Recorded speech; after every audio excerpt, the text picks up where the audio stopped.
Many people today don't actually rest anymore. The moment silence appears, the hand reaches for the phone.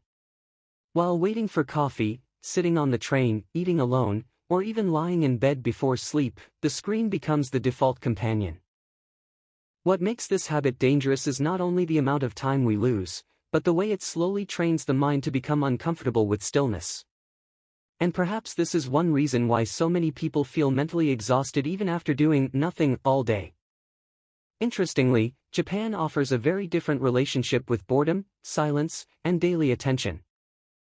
Although Japan is a highly technological country, many Japanese people still maintain small habits that naturally reduce unnecessary phone use without forcing themselves into extreme digital detoxes.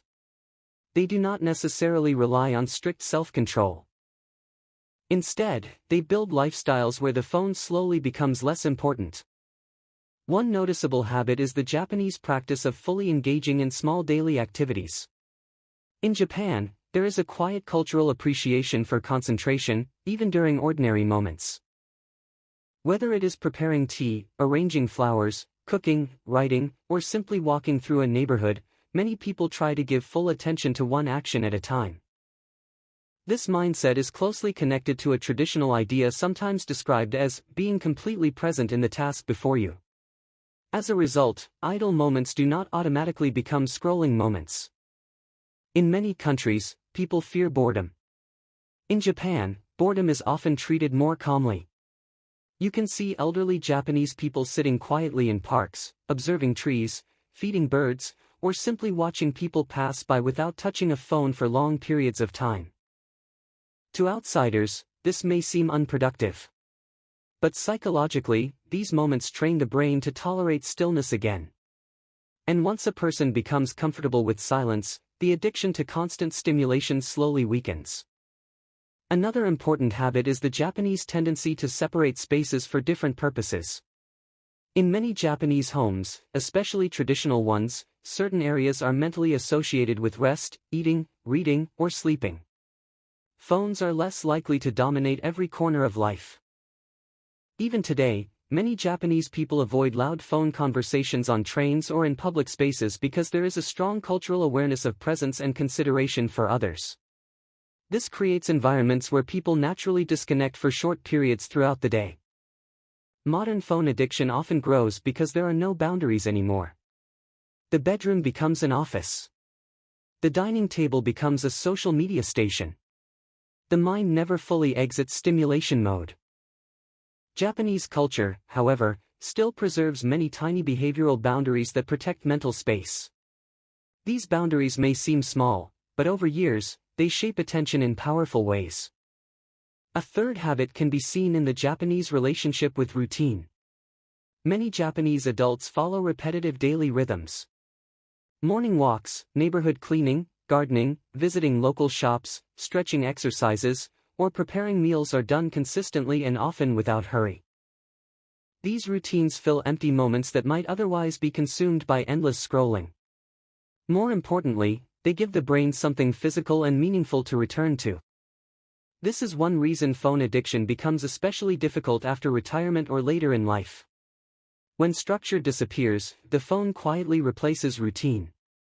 Many people are not addicted to screens because they truly enjoy them. They are addicted because the device fills emotional gaps, loneliness, uncertainty, boredom, or lack of direction. Japanese daily habits reduce those gaps through rhythm and participation in ordinary life. There is also a deeply rooted Japanese appreciation for the physical world. In Japan, seasonal awareness remains surprisingly strong. People notice the first autumn leaves, the arrival of plum blossoms, the sound of summer insects, or the changes in rain patterns. Traditional Japanese culture teaches people to pay attention to temporary beauty. This awareness naturally pulls attention outward instead of inward toward screens. Phone addiction thrives when life outside the screen feels emotionally flat. But when a person rediscovers small sensory experiences, sunlight through a window, the taste of tea, the sound of morning streets, the brain no longer depends entirely on digital stimulation. Many Japanese habits quietly encourage this reconnection with the real world. Another interesting habit is how Japanese people often carry small responsibilities throughout the day.